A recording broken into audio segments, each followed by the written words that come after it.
2014년도 여름에 이 전라북도 전주에서 있었던 일인데요. 한 가족이 외식을 마치고 나오던 중에 3살 된 아들을 안고 길을 건너던 엄마를 빠른 속도로 달려오던 자동차가 충돌을 하게 되었습니다. 이 사고가 나는 순간에 엄마가 몸을 돌려서 아이를 잘 보호를 했는데, 엄마가 충격을 완화시켜준 덕분에 아이는 비록 3m를 튕겨 나갔지만은 큰 부상이 없었습니다. 그러나 엄마는 그만 이 사고 때문에 차량의 하부에 끼이게 되었어요. 큰아들을 또 챙기면서 뒤따르던 남편이 놀라서 달려오자 이 자동차 운전자가 당황해서 차량을 다시 이동을 하게 되었고, 이 아이 엄마가 하부에 끼인 채 300m를 끌려가게 되었습니다. 이 아이 엄마는 병원으로 옮기던 중에 이 아이의 생사를 물어보고 남편에게서 괜찮다라는 말을 듣자마자 바로 사망을 했다라고 합니다.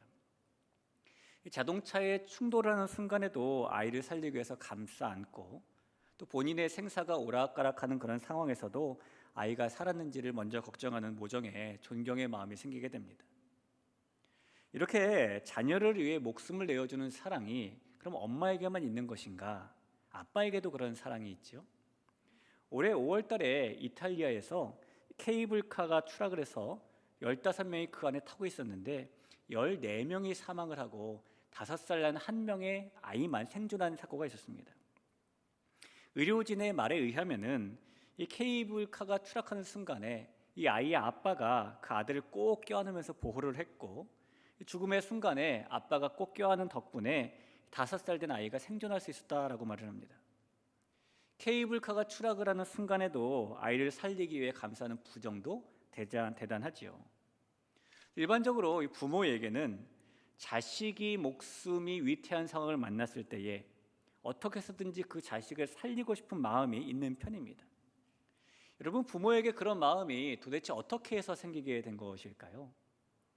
창세기 1장 27절에 보면은 하나님이 자기 형상 곧 하나님의 형상대로 사람을 창조하시되 남자와 여자를 창조하시고 라는 말씀이 있지요. 하나님께서 하나님의 형상을 따라 사람을 창조하셨다라는 겁니다. 하나님께서 자기 형상을 따라 사람을 만드셨다는 이야기는 하나님에게 이렇게 손이 있고 발이 있어서 겉모습을 하나님 닮게 우리를 만들었다는 이야기가 아니죠. 이 형상이라는 히브리 단어 체렘이라는 말은 이미지라는 뜻을 가지고 있습니다. 따라서 하나님이 사람을 창조하실 때에 하나님의 이미지, 성품을 담도록 창조하셨다는 겁니다. 그러니 창세기 1장 27절은 하나님이 자기 성품, 곧 하나님의 성품대로 사람을 창조하시되 남자와 여자를 창조하셨다라는 말씀이 되는 것이죠. 비록 이 아담과 하와가 불순종이라는 죄를 범해서 저와 여러분을 비롯한 모든 사람들의 마음이 죄로 인해서 부패가 되었지만은 그래도 사람의 마음은 하나님의 마음을 닮게 창조가 된 것입니다. 그렇기 때문에 위험에 빠진 자식을 나몰라라 하지 않고 어떻게 해서든지 살리고 싶은 마음, 심지어 자기 생명을 돌아보지 않으면서까지 자식을 먼저 구하려는 부모의 마음은 결국 하나님으로부터 배운 마음이 되는 겁니다. 자식을 사랑해서 살리고 싶은 마음의 원조는 바로 하나님의 마음임을 여러분 믿으시기 바랍니다. 오늘 바로 그런 하나님의 마음을 우리가 좀 만나고 그 하나님의 마음에 감격할 수 있는 시간이 되었으면 좋겠습니다. 오늘 이 성경의 이야기는 우리가 교회를 드리면서 한 번만이 아니라 아마 수도 없이 많이 들어본 이야기 중에 하나일 겁니다. 너무너무 잘 알고 있는 이야기이죠. 소위 돌아온 탕자의 이야기로 불리는 말씀입니다. 어떤 사람에게 2 아들이 있었는데 어느 날 둘째 아들이 아버지를 찾아와서 분깃을 달라고 했고 아버지가 분깃을 내어 주었습니다. 그러자 둘째 아들이 자기의 모든 재산을 다 모아서 외국으로 이민을 가게 되었고 풍운의 꿈을 품고 갔지만 그곳에서 마치 고삐가 풀린 망아지처럼 허랑방탕하게 살다가 재산을 다 낭비하게 됩니다. 때마침 그가 간 나라에 큰 흉년이 들어서 궁핍에 빠진 둘째 아들은 이방 사람의 집에서 돼지를 치는 일자리를 얻게 되었지만은 비참한 자신의 모습에 돌이켜서 아버지의 집으로 돌아오게 되었고, 아버지가 그 돌아오는 둘째 아들을 반기고 달려가서 안고 입맞추고 잔치를 열어주었다라는 그런 이야기입니다. 예수님께 해주신 이 이야기에서는요 3명의 사람이 등장을 하고 있어요. 아들에게 유산을 나눠준 아버지가 등장을 하고, 아버지에게 유산을 달라고 한 둘째 아들이 등장을 하고, 또 우리가 이 다음 주에 살펴볼 예정이지만 동생이 돌아왔을 때에 뽀류퉁해진 첫째 아들이 등장을 하게 됩니다. 여러분, 이 세 사람 중에서 이 이야기의 주인공은 누구일까요? 아마 많은 분들이 이 이야기의 주인공이 둘째 아들이라고 생각하실지도 모르겠습니다. 왜냐하면 보통 이야기라는 것은 발단과 전개와 절정과 결말 이렇게 꾸며지는 것인데, 이 이야기를 둘째 아들 입장에서 보면은 둘째 아들이 유산을 달라고 한 발단, 둘째 아들이 유산을 탕진한 전개, 둘째 아들이 아버지에게 돌아온 절정, 둘째 아들이 아버지와 행복하게 산 결말, 이렇게 둘째 아들의 입장에서 보면 너무너무 극적인 이야기이기 때문입니다. 그러나 이 이야기를 둘째 아들이 아니라 아버지 입장에서 본다면 아버지에게도 발단과 전개와 절정과 결말이 있습니다. 아버지가 유산을 달라고 한 아들을 접한 발단이 있고요, 아버지가 유산을 잘 내어준 전개가 있고, 아버지가 돌아온 아들을 다시 만나는 절정이 있지요. 그리고 아버지가 아들을 위해서 잔치를 벌여준 결말이 있습니다. 이렇게 보면 이 이야기의 주인공은 둘째 아들이 아니라 아버지가 됩니다. 오늘 우리는 이 아버지를 이야기의 주인공으로 해서 예수님의 이야기를 살펴볼 예정인데요, 오늘 말씀을 통해서 왜 아버지가 주인공이 되어야 하는지, 이 아버지 이야기를 통해서 예수님께서 보여주시고자 하시는 아버지의 마음이 무엇인지를 우리가 품을 수 있기를 간절히 바랍니다. 오늘 예수님의 이야기에서 이 주인공이 둘째 아들이 아니라 아버지가 돼야 되는 이유는 이 둘째 아들이 악한 사람이기 때문인 겁니다. 여러분, 어떤 이야기나 어떤 드라마에서 악한 사람, 악역을 맡은 사람이 매력적으로 여겨질 때도 있지만은 일반적으로 대부분의 이야기에서 주인공은 악한 사람이 아니라 선한 사람이죠. 그래서 팥쥐가 주인공이 아니라 콩쥐가 주인공이 되는 것이고, 그래서 놀부가 주인공이 되는 것이 아니라 흥부가 주인공이 되는 것입니다. 예수님의 이야기 속에서 이 둘째 아들은 어떻게 보면 너무너무 극적인 사람처럼 보일 수도 있지만 사실 그렇게 선한 사람이기보다는, 좋은 사람이기보다는 악한 사람에 가까운 사람인 겁니다. 우선 이 둘째 아들은 아버지에게 악한 아들이었어요. 12절을 보겠습니다. 그 둘째가 아버지에게 말하되 아버지여, 재산 중에서 내게 돌아올 분깃을 내게 주소서 하는지라. 아버지가 그 살림을 각각 나누어 주었더니, 이 둘째 아들은 아버지가 가지신 재산 중에서 자기에게 돌아올 분깃을, 다시 말하면 유산을 미리 달라고 지금 말을 합니다. 이 신약시대 당시에 아들이 아버지에게 유산을 미리 달라고 하는 일은 매우 악한 일이었습니다. 여러분, 요즘은 이 부모님들께서 먼저 나서서 자녀들에게 유산을 미리 상속해 주는 경우가 있기도 하지만, 그럼에도 불구하고 반대로 자식이 먼저 나서서 이 부모에게 유산을 먼저 달라고 요구하는 것은 지금도 좋게 보이는 일은 아닙니다. 심지어 재산을 자녀에게 미리 물려주었는데 나몰라라는 자식 때문에 살 길이 막막해진 부모가 자기 자식에게 부양료를 청구하는 소송이요, 지난 10년 동안 67%가 늘었을 정도로 유산을 미리 상속해 주는 문제가 사회적인 문제가 되기도 했습니다. 노인정에 어르신들이 모이면 이제 그런 얘기들을 많이 하시게 되는 것이죠. 자식에게 내가 재산을 미리 물려줘야 되느냐 말아야 되느냐. 한 예로 어떤 어르신의 이런 고민의 글이 있습니다. 원래 제 것 챙기기를 잘하는 녀석이긴 했지만 장가를 가고 제 가정이 생긴 뒤로부터는 부쩍 우리 재산에 관심을 갖는 눈치다. 서울에 작은 상가 하나, 지방에 아파트 한 채가 있는데 한 번씩 집에 들릴 때마다 아들은 건물 가격은 변동이 없는지, 아파트 세입자 계약 기간은 언제까지인지 등을 묻는다. 그러다 며칠 전에는 기어코 어차피 물려줄 재산인데 조금 일찍 주실 생각은 없냐며 농담을 가장한 진담을 하는 것이 아닌가. 혹시 직장이 어려워졌나, 아니면 며느리가 지금 살고 있는 집을 타박하나 싶어서 마음이 덜컥 내려앉으면서도 부모 돈이 곧 내 돈이라는 당연한 생각을 갖고 있는 것 같아 괘씸했다라는 글입니다. 그래서 노인정 어르신들의 이런 이야기의 결론은 어떻게 끝나냐면은 재산이 많든지 적든지 끝까지 갖고 있어야 제대로 대우받는다라는 이야기로 끝난다고 하죠. 여러분, 21세기인 지금도 자식이 먼저 나서서 부모에게 유산을 달라고 하는 것이 괘씸하게 여겨지는 세상입니다. 그런데 지금보다 훨씬 더 폐쇄적이었고 지금보다 훨씬 더 전통을 중시했던 2000년 전의 유대 사회에서는 어땠을까요? 그때는 당연히 유산이라는 것은 아버지가 임종하신 후에게 자식들에게 상속되는 것이었습니다. 그게 일반적이었죠. 그때는 멀쩡히 살아계신 아버지에게 유산을 미리 상속해달라고 말하는 것은 괘씸하게 여겨지는 일 정도가 아니었습니다. 유대인의 전통에 의하면은 아버지가 돌아가시기 전에 유산을 미리 달라고 하는 이 일은 사람들에게 돌팔매질을 당해서 죽임을 당하는 벌을 당해야 되는 그런 죄였어요.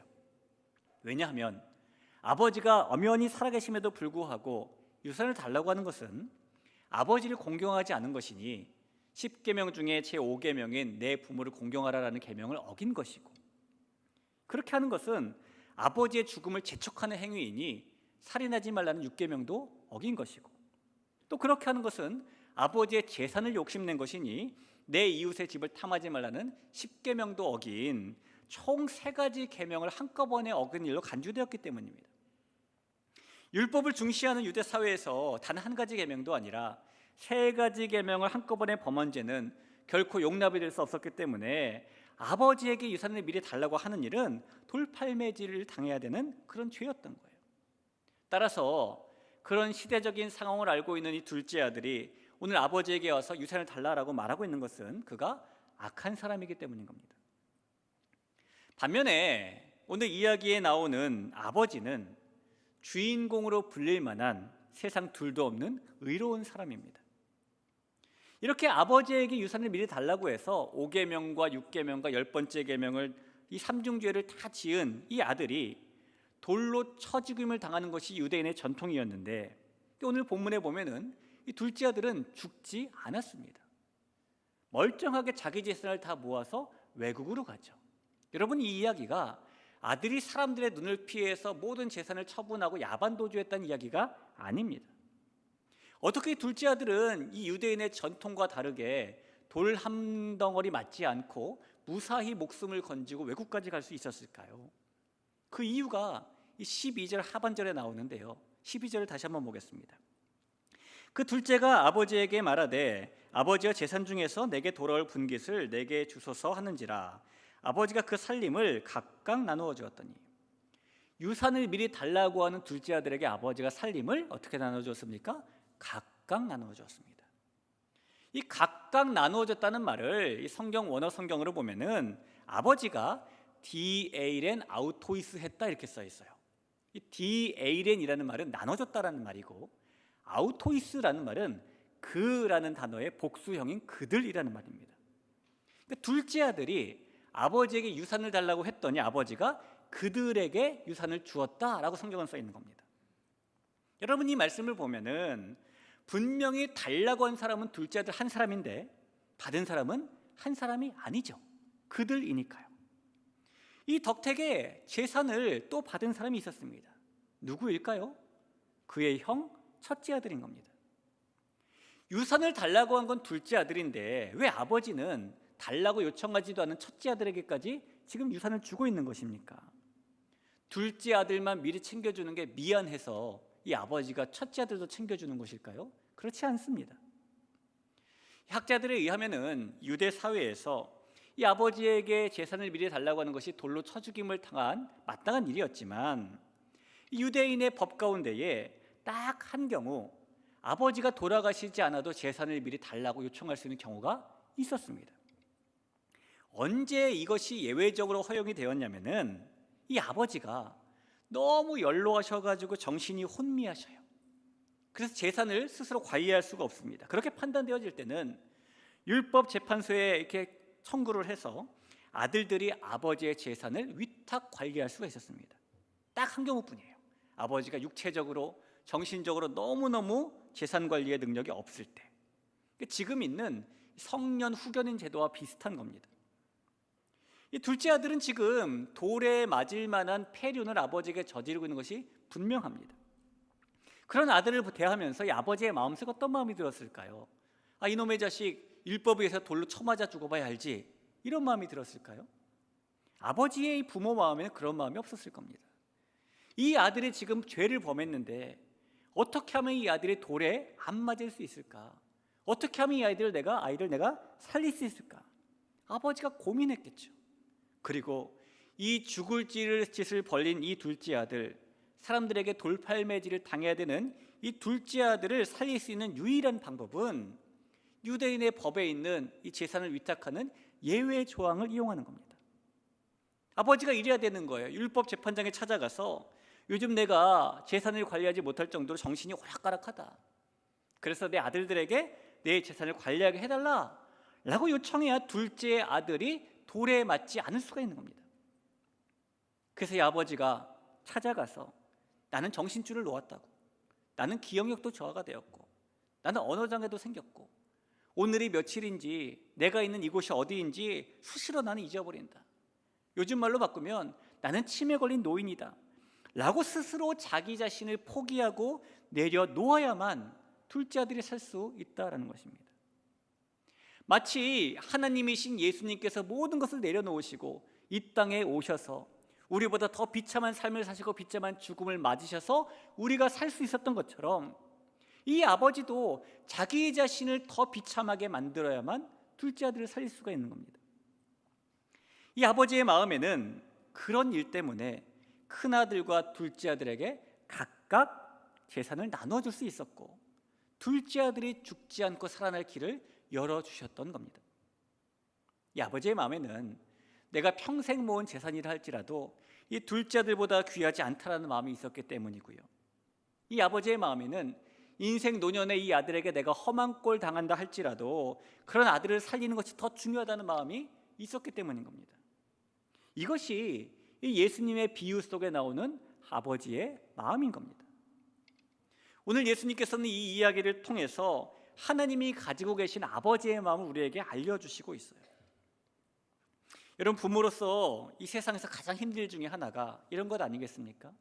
자식의 속이 뻔하게 보이는데 내가 모른 척 눈 감아줘야 될 때, 자식에게 내가 하고픈 말이 많은데 내가 입 다물어줘야 될 때, 저 자식이 내가 이렇게 당장 해버리고 싶은데 참아주고 돌아오기를 기다려야 될 때, 이것이 부모로서 가장 세상에서 힘든 일 중에 하나죠.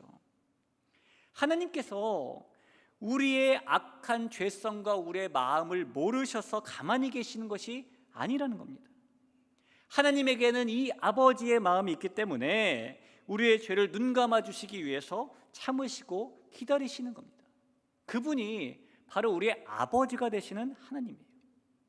저와 여러분이 이 하나님 아버지로부터 그런 사랑을 받았고 또 그런 사랑을 받고 있고 앞으로도 받을 것이라는 것을 여러분 확신하고 믿으시기를 우리 주님의 이름으로 간절히 축원합니다.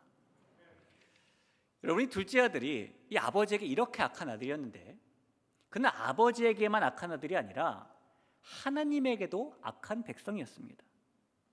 이 둘째 아들이 아버지에게 받은 유산을 다 정리해서 외국에 가 살다가 재산을 낭비하게 되자 어떻게 했냐면 그 나라 사람 밑에 들어가서 돼지를 치게 됩니다. 15절을 한번 보시죠. 가서 그 나라 백성 중 한 사람에게 붙여 사니 그가 그를 들러 보내어 돼지를 치게 하였는데, 우리가 잘 알다시피 이스라엘 사람들은 신명기 14장에 나오는 음식 정결법 때문에 돼지를 먹지 않습니다. 그러니까 돼지를 먹지 않으니까 돼지를 키울 일도 없겠죠.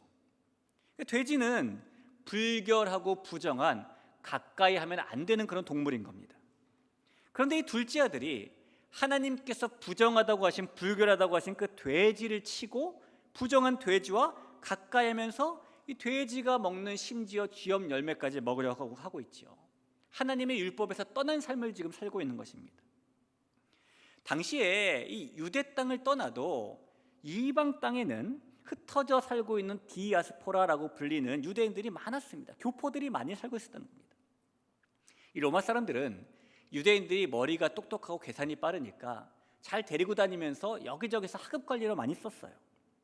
그래서 로마의 식민지가 있는 곳에는 어디든지 유대인들이 살았고 그 유대인들은 모여서 공동체를 이루고 회당까지 세우고 살았습니다.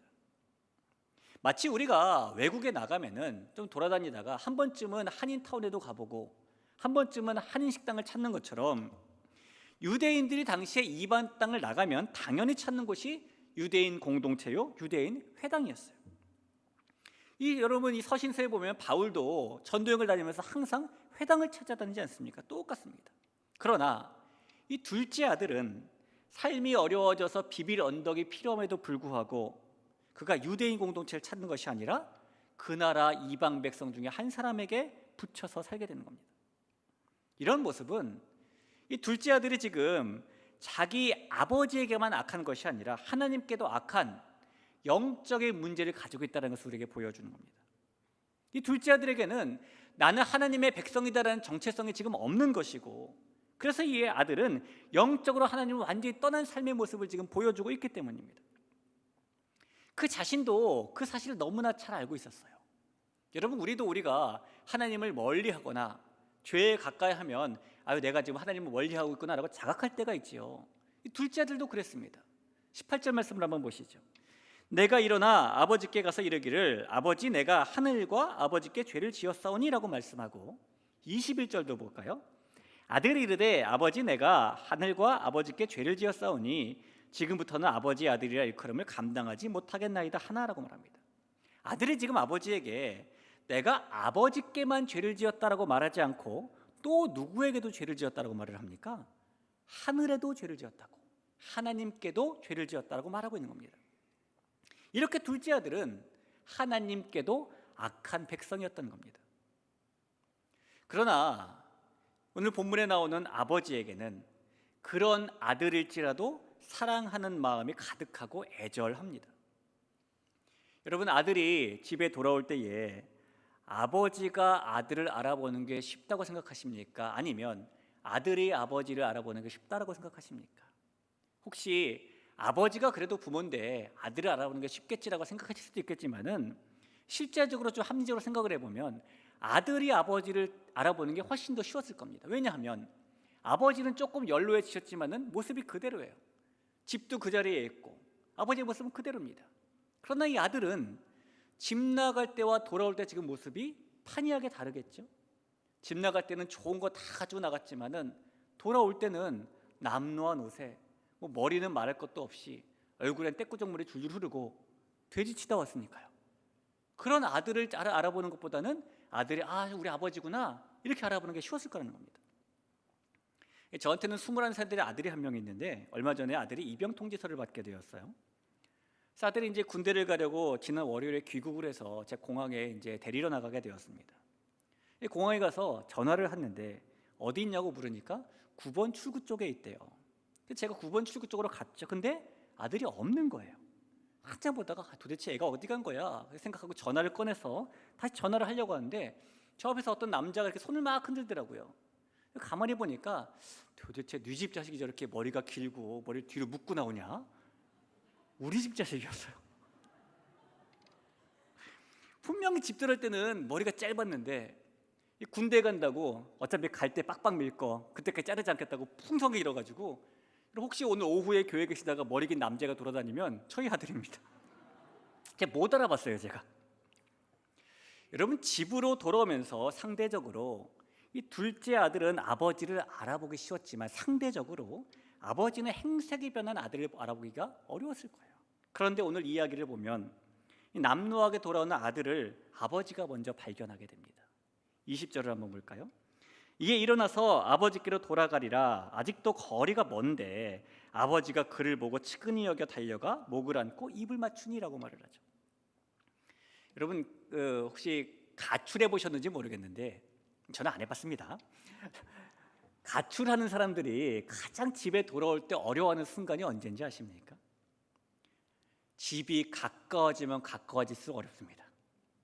또 집 앞에 와서 현관문 띵동할 때가 마음이 가장 어렵습니다. 내가 부모님 얼굴을 어떻게 뵈야 되지? 이런 마음이 들기 때문이겠죠.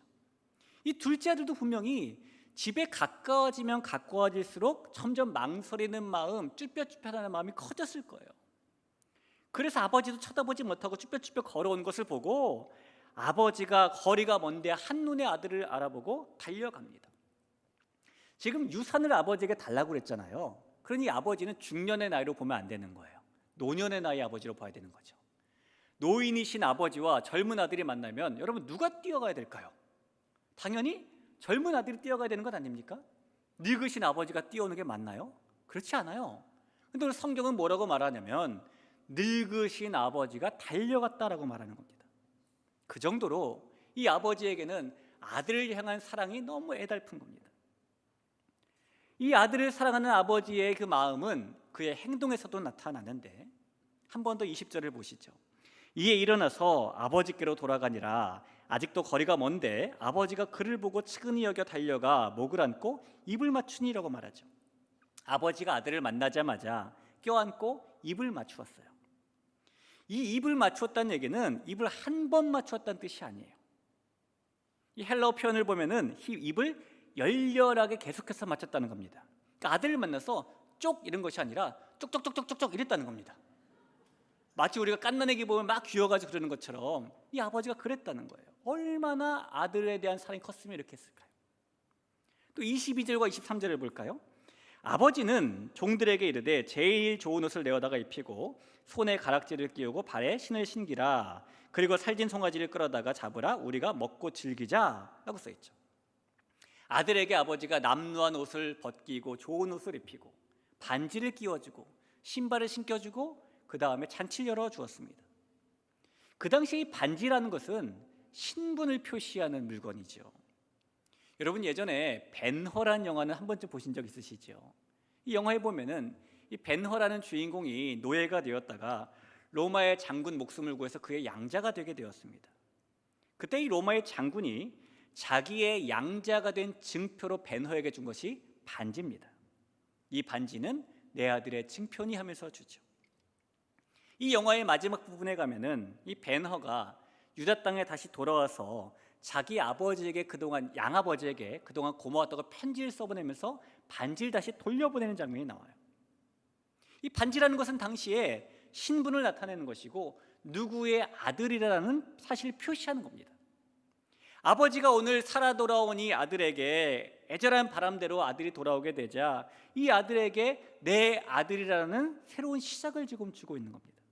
아버지에게는 항상 그런 마음이 있는 겁니다. 끝까지 아들을 사랑하고 끝까지 아들을 살리기는 원하는 마음이 이 아버지의 마음입니다.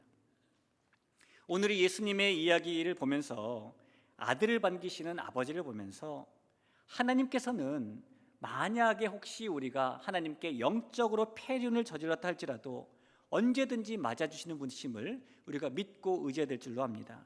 하나님은 우리가 돌아오기만 하면 언제든지 기다리고 계시면서 맞아주시는 분이 하나님의 그 아버지의 마음이고, 돌아온 자녀에게 우리에게 먼저 달려가 안아주시는 것이 하나님의 그 아버지의 마음이고, 돌아온 우리에게 새로운 시작을 주시는 것이 그 아버지의 마음입니다.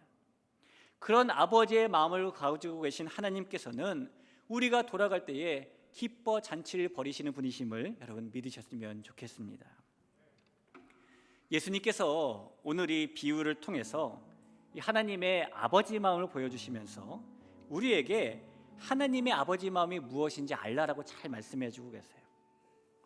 또 우리가 하나님의 아버지의 마음을 알 뿐만 아니라 그 마음을 우리도 가지라라고 말씀하시는 겁니다. 아들을 살리고 싶어 하시는 아버지의 그런 마음이 우리에게도 있기를 예수님은 바라고 계시는 겁니다. 여전히 오늘도 우리가 이 둘째 아들과 똑같은 마음을 가지고 살 수 있을지도 몰라요. 그러나 주님은 우리가 둘째 아들과 같은 마음만 가지고 사는 것이 아니라 이 둘째 아들과 같은 아들들을 살리기 원하시는 아버지의 마음을 가지고 살기를 원하신다는 것을 여러분 꼭 바라보셨으면 좋겠습니다. 우리를 사랑하고 또 우리를 살리기 원하시는 하나님 아버지 마음 덕분에 우리가 이미 살아났고 구원의 자녀가 되지 않았습니까? 그러나 아직도 이 땅에는 아버지가 살리고 싶어하는 둘째 아들들이 많이 있습니다. 하나님의 사랑으로 살아나야 될 사람들이 있는 것이고 하나님의 사랑으로 구원의 자녀가 될 사람들이 있는 것이죠. 그 둘째 아들들에게 아버지는 이런 마음이 있다, 아버지의 사랑은 이런 것이다라고 그 마음을 전해주는 것은 저와 여러분의 몫인 겁니다. 따라서 오늘 주님께서 주신 이 예수님이 주신 아버지의 마음, 하나님의 그 마음을 충만하게 가지는 우리가 되었으면 좋겠습니다. 그 아버지의 마음에 충만하게 우리가 동감하며 동참하며 나아갈 때에 둘째 아들들이 아버지께로 돌아와 잔치에 참여하는 일이 속히 생기게 될 것입니다. 그 일의 주인공이 되는 여러분과 제가 되기를 간절히 주님의 이름으로 축복합니다. 우리 같이 한번 찬양하지요. 우리 하나님의 사랑을 같이 한번 고백하며 나아갑니다.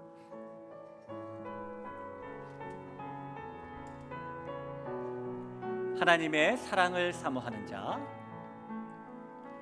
하나님의 사랑을 사모하는 자, 하나님의 평안을 바라보는 자, 너의 모든 것 창조하신 우리 주님이 너를 얼마나 사랑하신 하나님께 찬양과 하나님께 찬양과 경배하는 자, 하나님의 선하심을 닮아가는 자, 너의 모든 것 창조하신 우리 주님이 너를 자녀 삼으 하나님 사랑의 눈으로, 하나님 사랑의 눈으로 너를 어느 때나 바라보시고,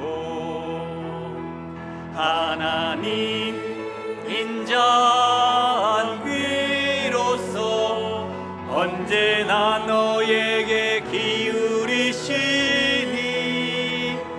어두움에 밝은 빛을 비춰주시고 너의 작은 신음에도 응답하시니, 너는 어느 곳에 있든지 주를 향하고 주만 바라보. 하나님 사랑의 눈으로, 하나님 사랑의 눈으로 너를 어느 때나 바라보시고, 하나님 인자한 귀로서 언제나 너에게 기울이시니, 어두움에 밝은 빛을 비춰주시고 너의 작은 신음에도 응답하시니, 너는 어느 곳에 있든지 주를 향하고 주만 바라보. 주만 바라볼지라, 주만 바라볼지라.